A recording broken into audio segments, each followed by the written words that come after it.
இன்னைக்கு நம்ம பார்க்க போற படத்துல 1976ஆம் ஆண்டு ஸ்ரீராமபுரம்ன்ற ஊர்ல ஆதரவற்ற சிறுவனா என்ட்ரி ஆகுறாரு அகில். அங்க நடக்கிற பாரத மெட்ரோ திருவிழால கோவில் கோபுரத்துல கொடியை யார் நடக்குதுன்னு பிரச்சனை நடந்துகிட்டு இருக்குங்க. இப்ப அகில் கொடியை எடுத்துட்டு போய் கோவில் கோபுரத்து மேல வச்ச உடனே மழை பொழியுதுங்க. இதனால கிராம மக்களோ அகில தங்க வீட்டு பிள்ளையாவே ஏத்துக்கிறாங்க. குறிப்பா செல்வா கூட இருக்கிற ஈஸ்வரி ராவோ அகில தன்னோட 2வது பிள்ளை மாதிரி வளர்க்குறாங்க. அவங்க சொந்த பையன் பிரமோதோ வெளியூர்ல படிக்கிறாங்க. நம்ம அகிலோ உள்ளூர்ல பல வேலைகளை செஞ்சுக்கிட்டு இருக்காரு. அதே ஊர்ல இன்னொருத்தர் செல்வா கூட இருக்கிற நம்ம ராம்கியோட 2வது பொண்ணு பாக்கியஸ்ரீயை தான் நம்ம அகில் விரும்புறாருங்க. அதே நேரத்துல பாக்கியஸ்ரீயோட அக்காவுக்கும் பிரமோதுக்கும் தான் நிச்சயம் பண்ணிருக்காங்க.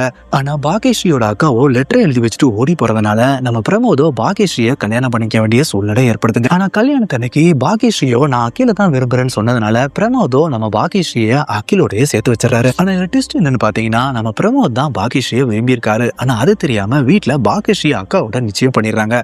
இதனால அவரை கழட்டி விடுறதுக்காக முதல்ல இவரு பாக்கியஸ்ரீ அக்காவை நைட்ல ஒரு இடத்துல தனியா வெயிட் பண்ணணும்னு கூப்பிட்டுறாருங்க. அந்த சமயத்துல அவங்க வீட்டுல அவங்க ஓடி போன மாதிரி லெட்டரை இவரே எழுதி வச்சிருக்காருங்க. இதுக்கப்புறம் அவங்க அப்பா அம்மா உதவியோடய நம்ம பாக்கியஸ்ரீ அக்காவை இவர் தான் போட்டு தள்ளியிருக்காரு. இதுக்கப்புறம் என்ன நடந்துச்சு நீங்க தெரிஞ்சுக்கணும்னா லெனின் படத்தை முழுசா பார்த்து தெரிஞ்சுக்குங்க. நன்றி, வணக்கம்.